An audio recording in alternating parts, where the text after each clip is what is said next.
grateful for this wonderful opportunity we have to participate as a group, to learn and grow together. Heavenly Father, we're grateful for the wonderful education we receive at BYU Idaho.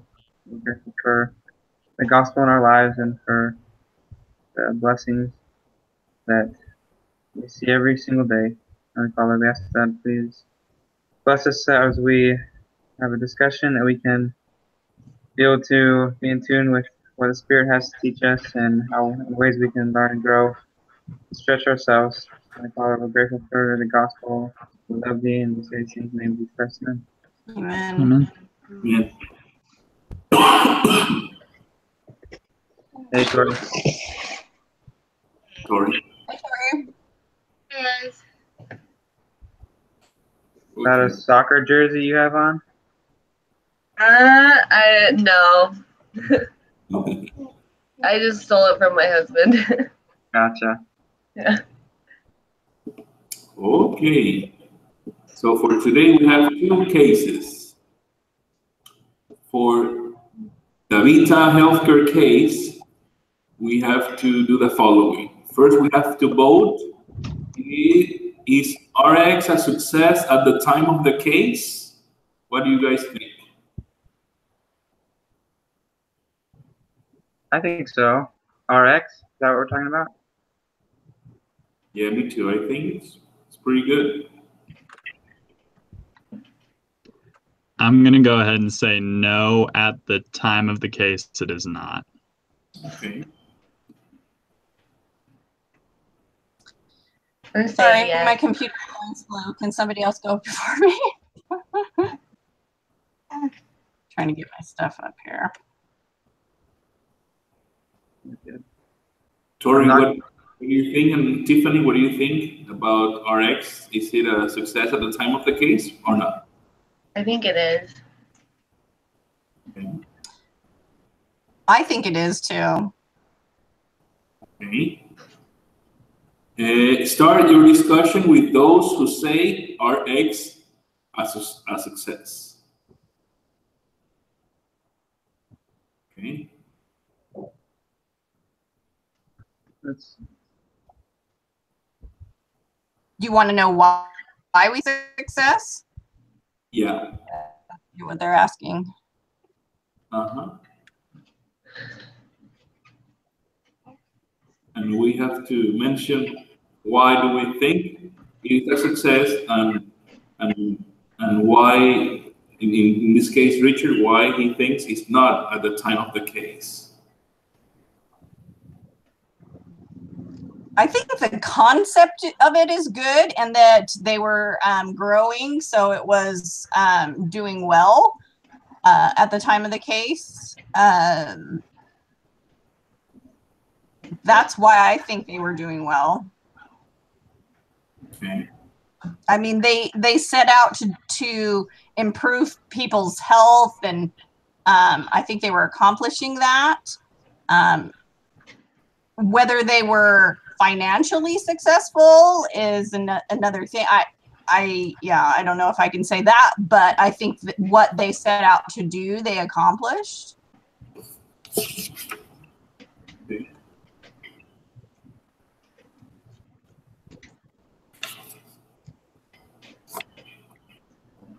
Anyone else would like to add something about why do you think it's a success?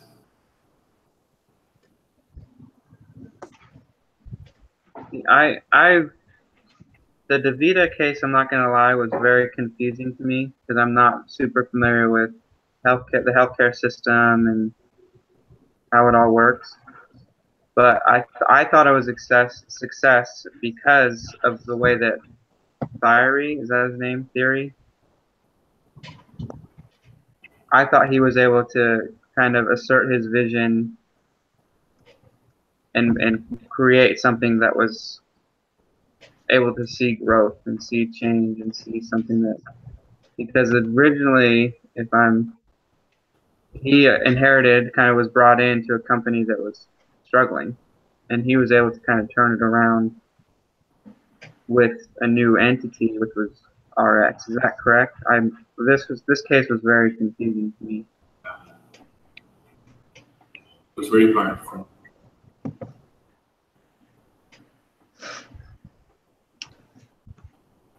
I kind of disagreed with Tiffany. Like, they were helping people, and even though their financials weren't exactly where they wanted to be right now, I think they were going to get there. Yeah, I felt like they had almost a captive audience. Like they were providing, prescriptions to people who couldn't like go get them because of their health and but needed to be on them. And so I think that was the RX was doing well. If you want to know about Paradigm, that's a whole different ball of wax, but or whatever it was called, Paradina or whatever. I don't know how you pronounce that.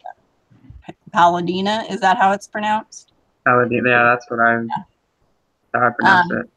But I think RX was doing, like I said, accomplishing what they set out to do, which was to improve people's health.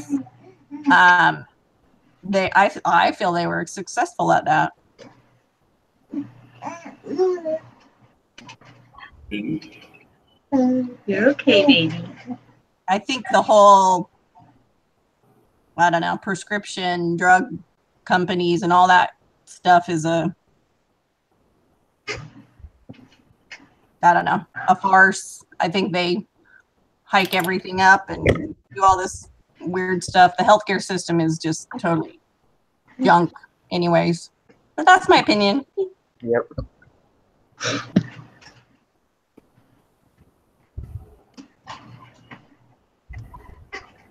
So now it will be Richard's turn to say why you think it's not a success at the moment of the case. Okay, so I'll be honest, like as soon as I said no, I realized I was thinking of the wrong time frame, and I was thinking of RX at the beginning of the case, not at the time of the case. So just for the sake of saying no, at the beginning of the case, I think they weren't doing well because the whole value system that DaVita is built off of is providing the best service possible in the medical industry. And they weren't doing that. They were missing too many, they were late on too many orders. It was way too big of a hassle to sign up, and they were focused too much on trying to grow than trying to be the best. But looking at it at the time of the case, I have to change my answer and say yes, they were. For a lot of the reasons that you guys said, if they were improving patients' health a ton. Some of the big points was I had said that the rate that people were keeping to their medication was 82% of people who were using DaVita RX as opposed to like 32% of everybody else. And the cascade of events that happened from that were there was a significantly lower mortality rate, people being in the hospital. And even if we just look at it from a financial metric, in 2009, which is the last set of data that they give us for DaVita RX, they were sitting at a 6.8% net income over sales, where the rest of the company at the same time was only at like a 7.1.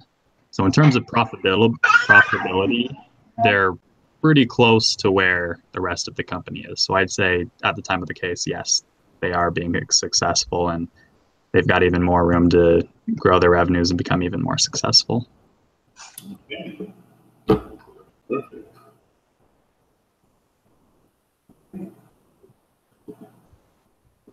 Next, read page 5, paragraph 5. Begins with the two were therefore surprised. Who would like to read that? And then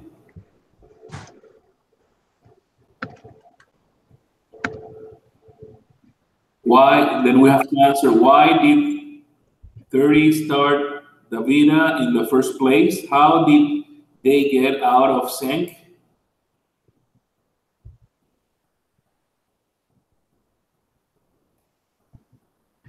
So do you want one of us to read the paragraph? Okay. Yeah, we can read it individually. Okay. The two were therefore surprised by Thury's directive. Kent told us to stop growing and gave us 6 to 12 months to fix RX's service experience. Golem recalled, RX was projected to lose between 10 million and 12 million in 2007, and a 6-month halt would on growth would see this figure balloon to roughly 18 million in losses for the year. Thury explained on his reasoning. The RX team was not being sensitive to their impact on the clients. The effect on the core dialysis business bothered me, and that they'd emphasized growth over quality. We couldn't do this given our long-term time frame for RX. It had to aspire to be a world-class company rather than one that could be liquidated quickly. I made them stop growing until the day-to-day quality of the experience was better. Most of DaVita's top leaders wanted to shut RX down and were reluctant to support this effort. When I told DaVita's executive team and board that RX losses were going to be much higher than projected because the service was so bad that we were stopping growth, that made the pressure to shut it down even worse. Thury recalled, external pressures were also rising. The critics had questioned why DaVita didn't just continue to grow its successful dialysis business. Fowley said. Okay. So why did 30 start DaVita in the first place? And how did they get out of sync? I think he started it to improve the people on dialysis, how they were receiving dialysis and better their lives. And I think he accomplished that. And how did they get out of sync? I think it was when they took it on, RX at least, they wanted, they started just growing, and they just thought, oh, we're just going to grow and grow and grow. And they weren't taking care of the client, which was the major, their major purpose was to improve people's health. And they weren't really taking care of the customer. So it's really kind of pointless to grow if you're not accomplishing your directive or, what you set out to do by taking care of the client and making it, easier on them and all that. Mm-hmm. I thought it was interesting in this paragraph. Thury had a goal in mind. He didn't just want to liquidate quickly, and if that quick, rapid growth would have allowed him to do that, to liquidate his business quickly. But he said he wanted to be a world-class company. And I think that, like you were saying, Tiffany, the quality of their clinics and everything, the quality was going down, but they were growing. Right. And Thury recognized that, and he wanted to be a world-class company. And so he was like, no, our processes need to, be on where we want them. We can't just be growing if we're not having the quality that a world-class company would have.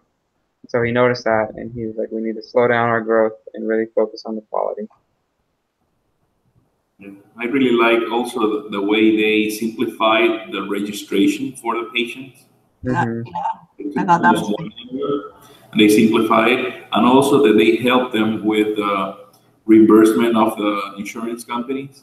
Sometimes that's so hard, especially when patients are so affected by this type of kidney issues. So to have somebody to help them with the paperwork for reimbursement is a great thing, great value. Well, so specifically on how did they get off track, I think one of the problems is because they're associated, because DaVita RX is associated with this larger company that is being so successful and so profitable at the time that you're starting to make this new startup. It's hard to look at your startup that's losing money and then look at your parent company that's making a ton of money and say, gosh, I have to get there. Even though in the back of your head you know that the goal is to be world class, the pressure from the investors and the stockholders saying, hey, we need returns, it's hard not to listen to them when they're constantly yelling for better returns, and you're sitting here looking at, hey, I'm losing money. And so without even thinking about it, because they're just constantly yelling for returns, you just focus so much on saying, okay, what do I need to do to grow revenue and profits, instead of thinking about, well, how do I need to lay a foundation so that as my revenues and profits grow, we can maintain that. Well, I think with them being, a smaller part of a larger company, they were going to get there anyways. But yeah, I agree that they were, it was difficult for them because they wanted to get there so quickly. Let's just grow, and it'll happen. But they weren't doing it correctly, just because they weren't taking care of the client. And, you can't really, if you're not taking care of your client, you're not going to be successful, because they're going to go away. I mean, that's just the meat of it. So, they had to take care of that first. And I'm sure it was difficult to go, okay, well, if we stop growing, we're going to lose even more money. But they had to get on that correct path in order to get to, accomplish their goals and get to where they wanted to be. Yeah. And I don't know if it's necessarily that they had, like, their service was terrible. I think they had a good service. It just didn't meet the DaVita standard. And so in their mind, I think what they saw is, okay, well, we've got a good service. Now we just need to make this profitable because all of these people are yelling to shut us down, and we have to prove them wrong. And so in their mind, I think it would have been an easy flip to make between focusing on, okay, we're good, now let's get profitable, rather than saying, okay, let's make sure that we're the best before we grow to become profitable. I think that would be an easy mistake to make when people are yelling for profits and to shut down that division of the company. I agree. And I think that goes back to what Danny says, is that they were just worried about growing instead of their quality, kind of. And so they lost a little bit of that with the whole push for profit. Push.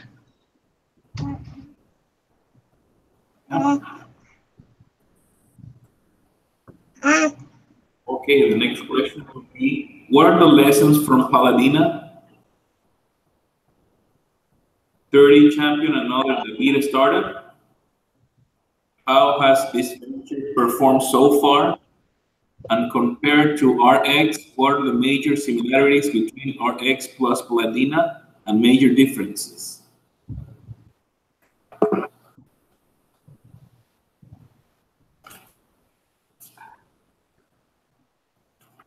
What are the lessons for Paladina? I think that they need to remember that they need to, get on that right path from the beginning, and make sure they're doing that, correctly from the start. I think it was a different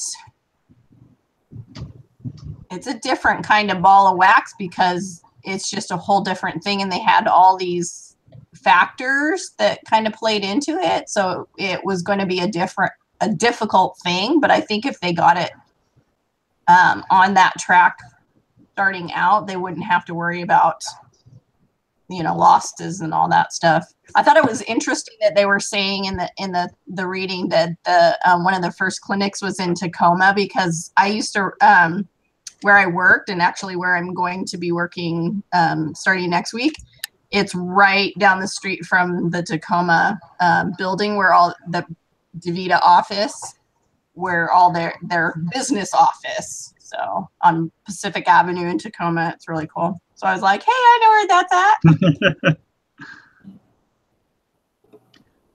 I think for me, the biggest lesson, and this ties back into the theory of the lean startups, when you're trying to build a new business concept, I think it's important to get the concept right before you scale, rather than trying to scale and then fix the problems later on.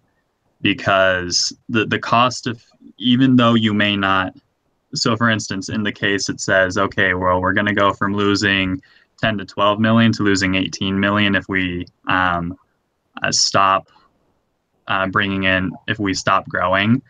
But I think on the flip side, if they just continued to grow and then tried to fix the problems later, instead of being 6 million to fix the problem, it might be 12 to 20 million to fix the problem.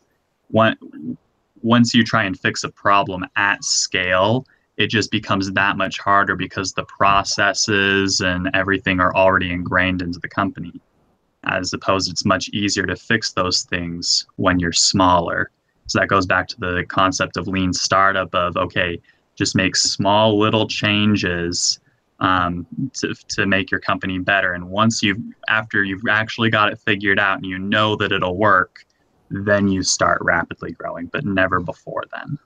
And I think they kind of had to learn that lesson the hard way with RX, and I think they need to remember that with DaVita, that, hey, let's make sure we've got this figured out right. And once we've got it right, then we can rapidly grow. I think that's a good point. Super good point. I really didn't, when I was reading this, I really didn't understand the whole concept of the Paladina. So it's a doctor that all their employees can go to? I mean, explain. So I think I've got a good idea of what the concept is. So most doctors' offices that we're familiar with, every time we go to them, we pay per visit. And it's just, and they perform a service for us regardless of what the result is. What Paladina does is they go to big companies like Nike or Adobe or corporations with lots of employees. They're not for just your day-to-day people. And they make a deal with these corporations and say, okay, we'll take care of the healthcare for your employees. Pay us this much per employee that you have, and we'll just take care of everything. Your employees don't have to pay anything. They can come in as often as they need to, and we'll just make sure that they're healthy and taken care of. And so, and I think how Paladina becomes profitable is they have a ton of revenue coming in from this large company, and then their job is just to make sure that all of these patients, it's to prevent health problems before they arise, because that's much cheaper than trying to solve the health problem after it happens. Yeah, but how do you get the employees to use it? Well, it's free for the employees. So the company's paying for everything, and the employees just have to go to that doctor. Yep. And so that's one of the and that it also says in the case that one of the big benefits for these companies is employees love this because it just shows that they're committed to their employees and making sure that they have a good, healthy, strong life. I mean, I'd be super happy if I started working somewhere and they said, hey, by the way, you've got a free doctor for anything. Right. Yeah. Oh, that's cool. That really clarified that for me, because this case was so confusing. But I don't think it was entirely free for the employees, was it? Because at least from my understanding, I never remember seeing anything about employees having to pay per service. This looks like it's just entirely a subscription-based model instead of a pay-per-service model. Well, I'm familiar with a concierge type, medical, care. So, like, instead of paying, an insurance company, like you'd pay an insurance premium per month, like, say $300 comes out of each paycheck to pay your medical insurance, you would pay this concierge doctor every month, whether you have used them or not. Mm-hmm. So you're paying a certain amount. And maybe the company itself will take out a portion of the employee's paycheck. But from my understanding, ultimately, all of DaVita's revenue comes from the company. whether or not the company charges its employees, DaVita doesn't care as long as DaVita gets its money from the employer. Right. And then however they work it out, the employer works it out with its employees. They just say, hey, okay, here's your doctor now. And I worked for a company that they didn't do this kind of a thing, but they like required that you know, in order for you to be eligible for, you know, certain things, you had to, you know, have, you know, they required you to go get shots. They required you to, you know, have a, you know, certain procedures that are, you know, you have to have done annually, and you have to do your, you know, checkup every year. And you have to, you know, you had like all these things that you had to do in order to qualify. So I don't think it was just a free for all type thing. I'm sure there was probably restrictions. I mean, it sounds wonderful, but I'm sure there are catches. So, okay, thank you for that. Thank you for explaining that. Okay, the last question for DaVita. Would Gollum take the job? Assuming Gollum takes the job, what should he do? Which hypothesis needs to be tested? And separate processes plus systems. Okay, first of all, I think this is a poorly worded question. Very. Yeah, both of these questions were kind of weird. Yeah.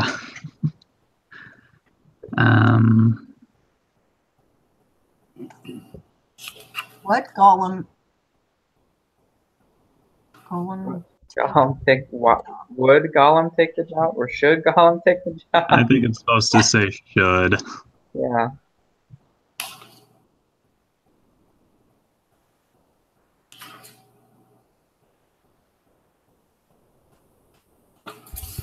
I don't know. I don't know if he should.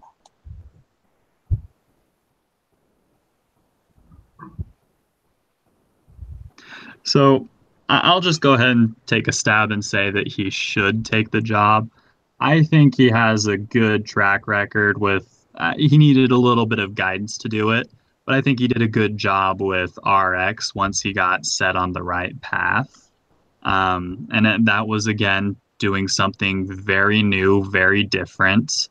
I think Paladina is a little bit more unique of a business model than RX was compared to what was already in place.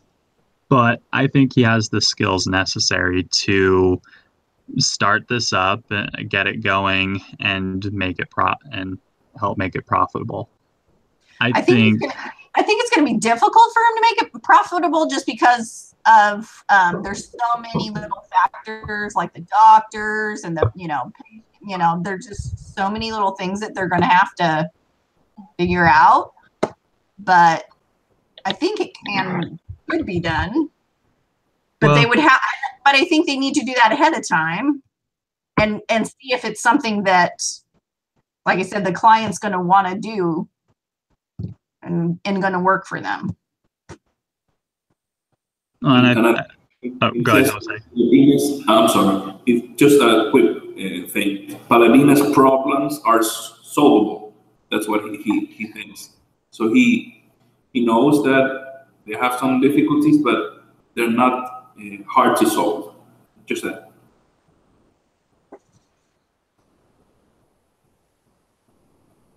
Yeah. So in terms of what he should do next, I think you're on the right track, Tiffany. Like, yeah, there are some things that need to be figured out. But Exhibit 11A, I think, if their assumptions are right within this exhibit, it can be profitable once they reach scale.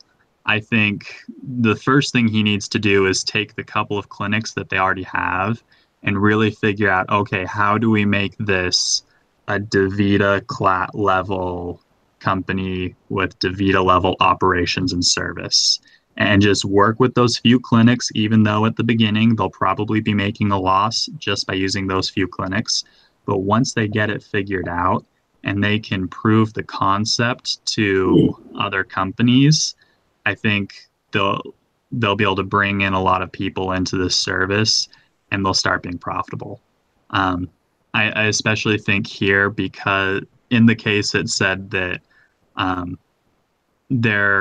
was hard for them to get a lot of companies on board because this is such a new concept. Only early adopters were grabbing hold of it. And there's always that bell curve of, okay, over here we've got a couple of early adopters, but over here in the middle of the curve we've got just this large group of customers. Making the jump from the small group to the large group requires that you prove really well with the small group that, hey, this works, and after that everybody in the larger group is like, okay, now we'll jump on board. So if they can prove with the small group that, yeah, this is working, I think they'll be able to get a lot of people onto this model, and then they'll reach scale and it'll be profitable. But they have to make sure it's working with the small group. Right. Hey guys, I gotta get headed out. I gotta get ready and go to work. Okay. Have fun, Danny. Yeah. Okay. Now we go to Intuit Inc. Discuss as a group what it's like to be a farmer in India. Why are conditions so terrible?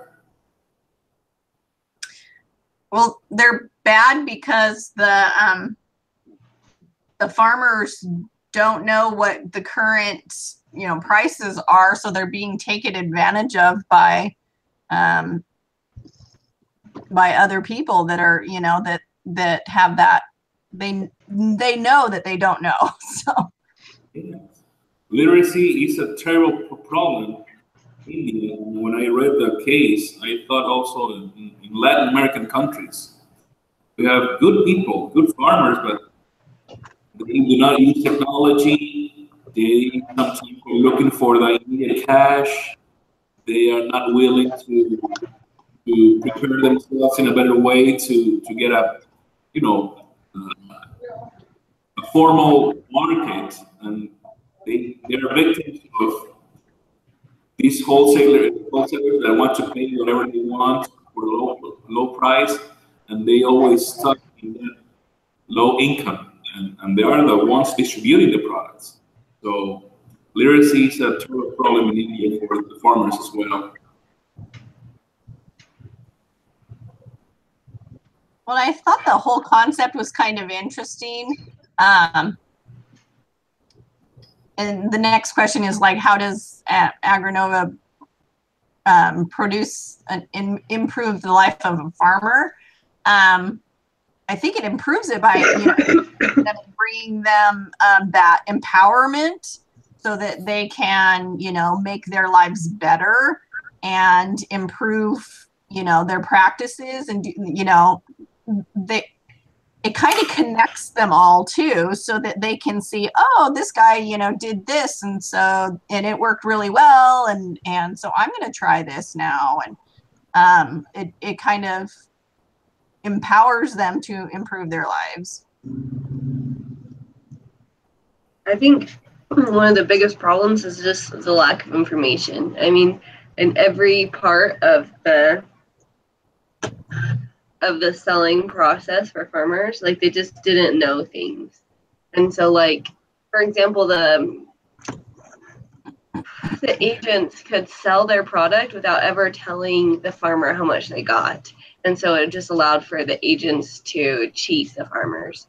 And there were several other instances where just the farmers really just were really vulnerable to cheating and lying and volatile prices and stuff like that. And so, when they could have gone 20 miles down the road, I don't know, and maybe got a much better price that could have, supported their family a little bit better. And so I think that just the information was just really lacking, and Intuit could eventually get them that information that they need to just help them make better decisions with their crops.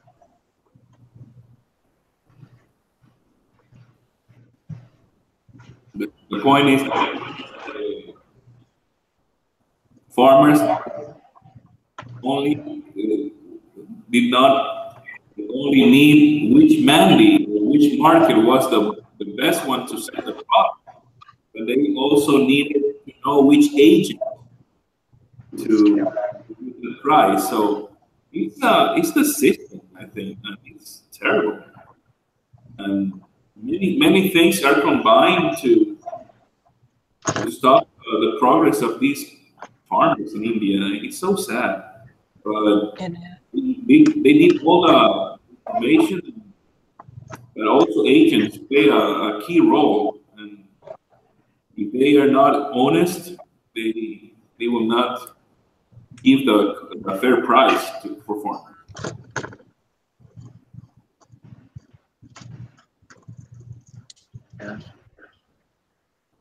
Okay, so we talked about the second question. The third one will be, how does it actually work?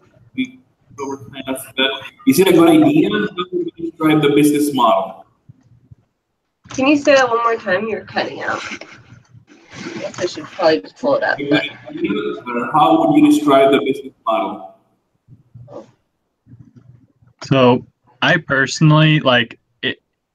The intent behind it is good. I think the business model and the execution as it stands is not a good idea. I see two problems. The first one is in the revenue stream. I think they're going to have a hard time making it profitable because either the farmers have to pay for it or they have to run ads. I don't think the farmers are going to be willing to pay for it because they're already scraping by as is, and they're just going to look at this as another expense and too big of a risk. I think they're just not going to take a chance on it. So if you don't get revenue from the farmers, then it has to come from running ads. And I think their only frequent contact with the farmers is through text messages. I just don't think there's going to be too many companies that are going to want to try and advertise through people through text messages. I just don't think that would be a very effective way of doing it. Well, and then the whole relying on the agents to give the right prices and like how is that going to work? They're just going to lie to the people trying to get the information anyways. And it's to me, I'm like, that's a little risky there too. Yeah. Right? And it said they would call the agents and the agents would lie about the prices. So I don't know the difference between a text from the agent, it's a lie. It doesn't seem very sound. And even if the farmers get the text messages, a lot of them can't understand it and figure out what to do.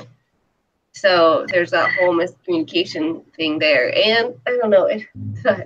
And they can't even, like, one of their ideas was to, when the farmer requests data, is to have a missed call. And so if a farmer can't even pay to make a call, how could he afford to pay for this service? You know? Yeah. That's my thought. They were all trying to cut these costs for the farmers, but they still need this revenue stream that Richard was talking about. Like I said, I agree with Richard. I think it's a good idea, or the concept is good. It would be good to, improve their life, but I don't see how it seems like we're going from, Stone Age to, tech savvy in one jump. Like that's amazing. Wow. But I really don't think it should be baby steps. Like it seems like a huge leap for me. I think there should be, something in between that they, improve something and then it gets there. Whether it be, having the agents set up, a price and stick to it, and make that hold them accountable to that. Some sort of system. They've got to fix other things before this, would work. And I don't think they're going to get there like that. I think it would be a really good public service that they could work on, but maybe not a profit building company. Right. Yeah. Yeah, I think it's a great idea, but it will be very hard to monetize the business. And also in Exhibit 7, I saw that maybe the Reuters Market Light, they have 100,000 subscribers, and it's kind of simple, giving weather reports, market prices. So that's a heavy competition, and they have Nokia as a partner. So it will be hard for Agrinova, rather, even though it's a great idea. Okay. What did you like about how they pursue this opportunity? What would you do differently? Have they found product market fit, and why?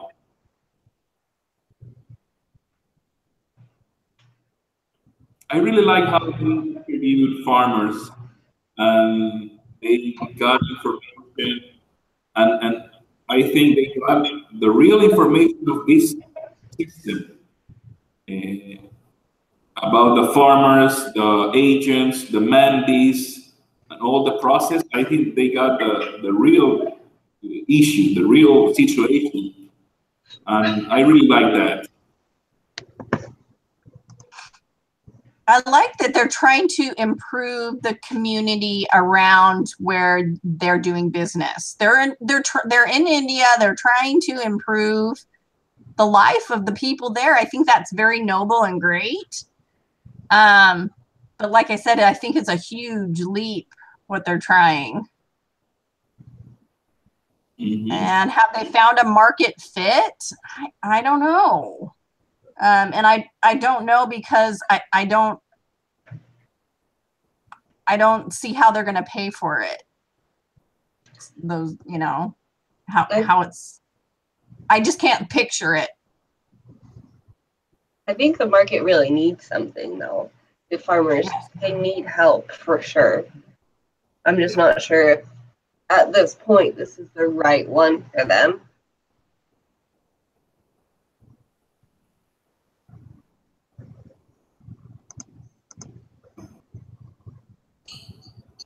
Okay. Next, we have to vote. Do you think Intuit will be able to build a large-scale profitable business out of this opportunity? No. I don't think so. That's my vote. I vote no. So we've been all saying no. So I'm gonna kind of play out devil's advocate. Yeah, Tori. To us. So if they offered the service for free for a couple farmers for a while, and it really did sorry, I'm losing my voice, improve the livelihood of these farmers, and they noticed a drastic change in their income, then it possibly could become profitable because these farmers would be willing to pay a little to receive a lot. So, and then it would just spread that way. And so if they offered it for free and it really did make a difference and it was beneficial to the farmers, then they could turn it into a large business that's profitable.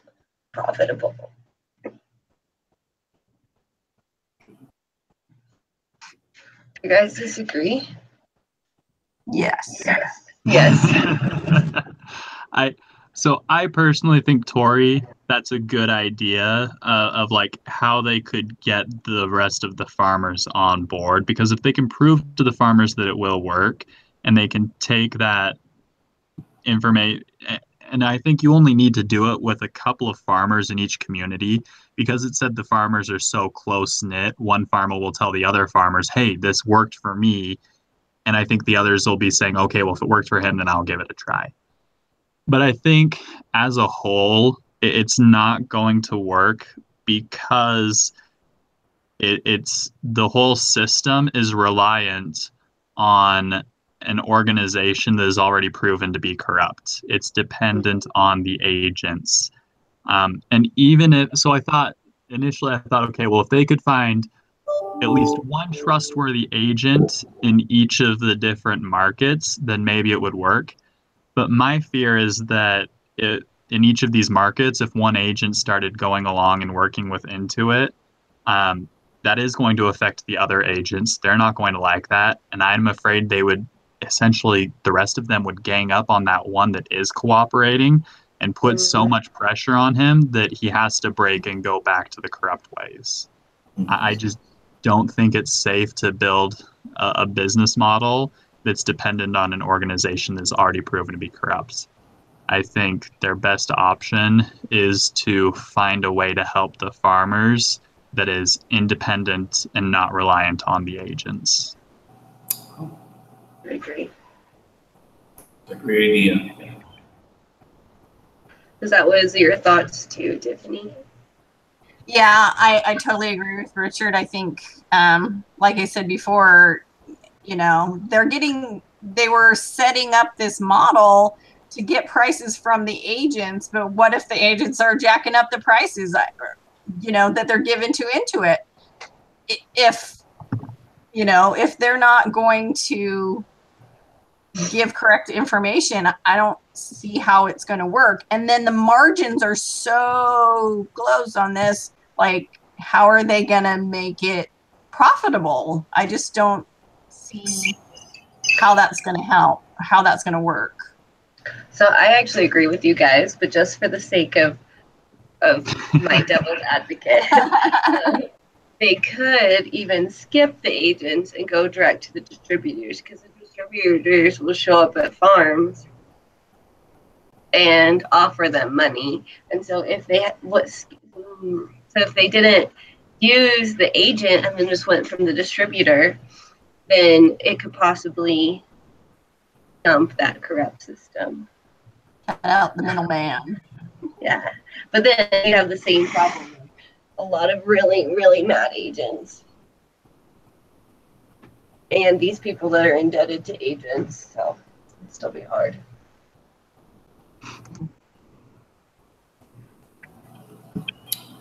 Okay. It says, which assumptions should the team take? Right hypothesis, pass or fail criteria, specific action, MVP to test your hypothesis, unexpected results. Those are the same questions, part of the same questions we will be presenting for the group. Yeah.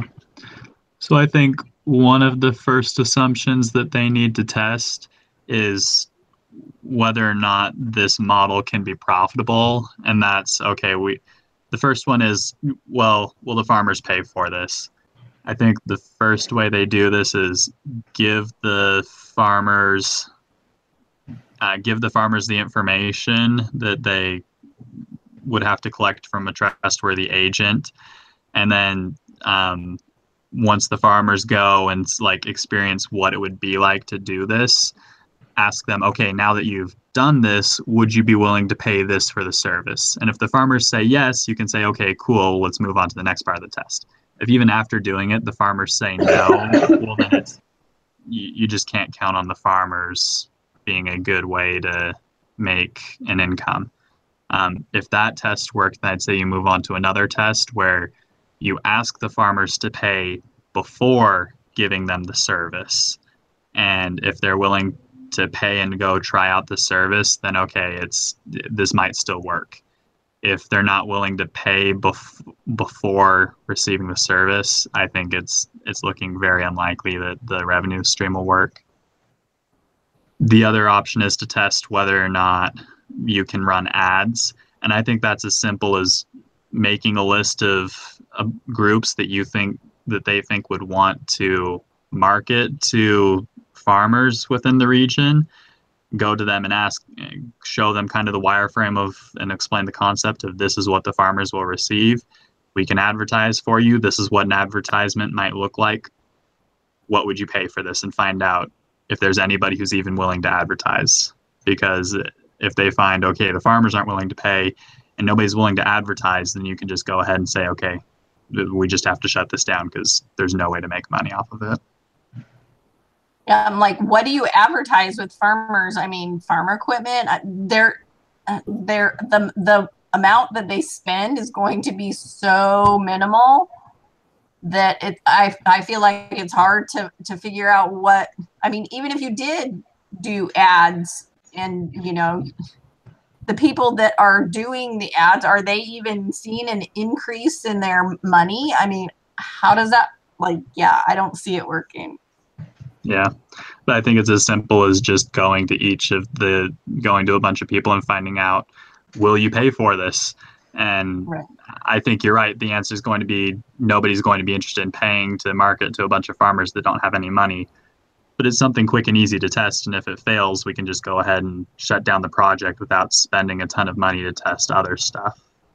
It's like, to me, this project is like, going to a homeless person and saying, oh, we're going to, improve this. And yeah, like a homeless person, they really can't pay for that, like how does that work? I don't know. I mean, yeah, you want their lives to be better, but they can't pay for it. So I don't know. Yeah. Well, I think the concept is they'll It's be able more. to pay through it through the savings, like the savings that they make because of this service will be large enough to improve their lives and to pay for the cost of the service. But being able to pay for the service is dependent on the service being able to work in the first place. Yeah, but they would have to have such a huge scale in order to, like I said, the margins are really tight. They would have to have huge numbers of farmers, huge. And I know that they said that they had a lot, but to me, it's like, I don't know. I don't see the draw. I don't see it working. But anyways.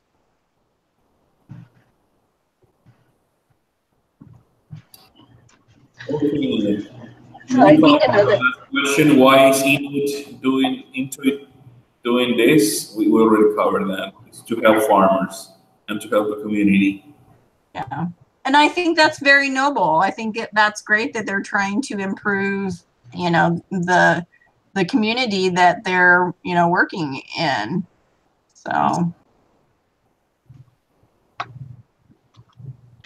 So I think another assumption, and we kind of talked about it already, that they need to test is just making sure the agents will give correct prices and what the data that they send to their the farmers is actually correct. And that sounds like a simple assumption, but in this system, it's not. Yeah, I think that's the next biggest one. Like, you have to test that and you have to test the revenue stream. And if either one of those fails, you just have to shut down the whole project because everything's dependent on those two. I think that's a good point, Tori. And they're kind of testing it already, but they need to make sure that the farmers can take the information they're giving and make decisions from it too, because they're all, illiterate.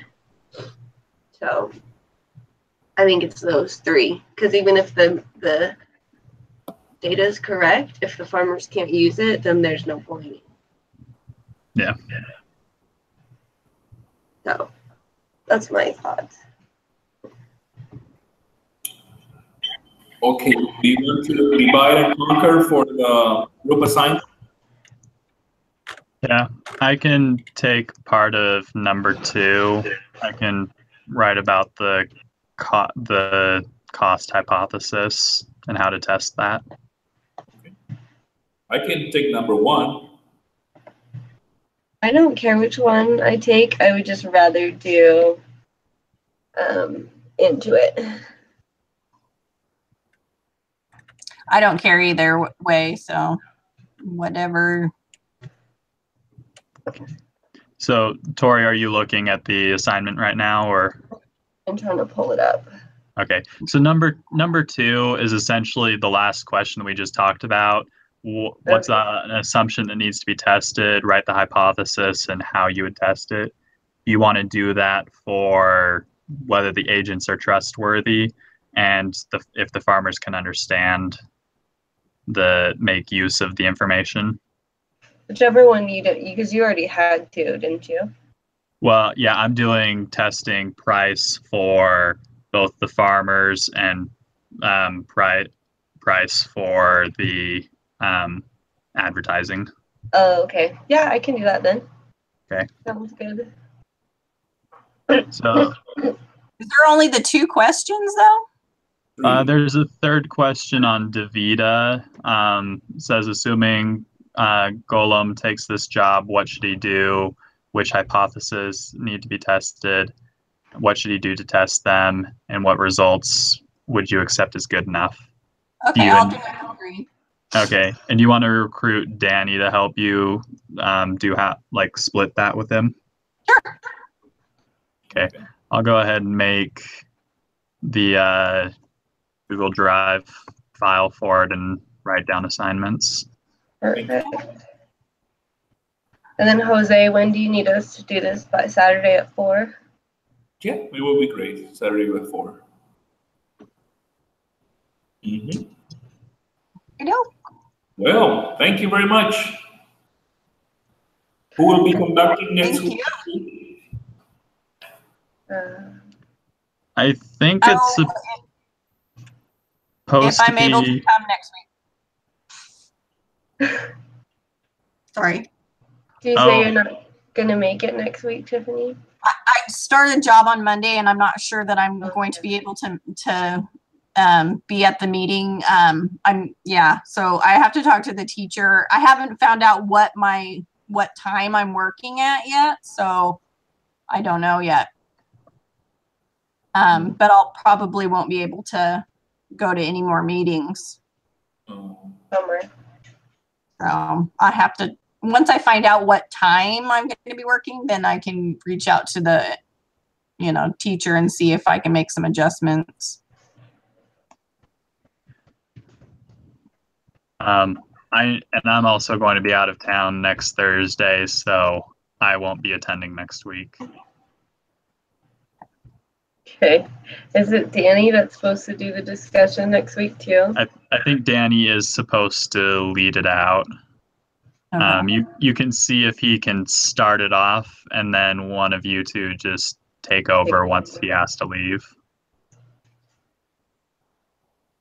Okay, and see if he can come next week at all.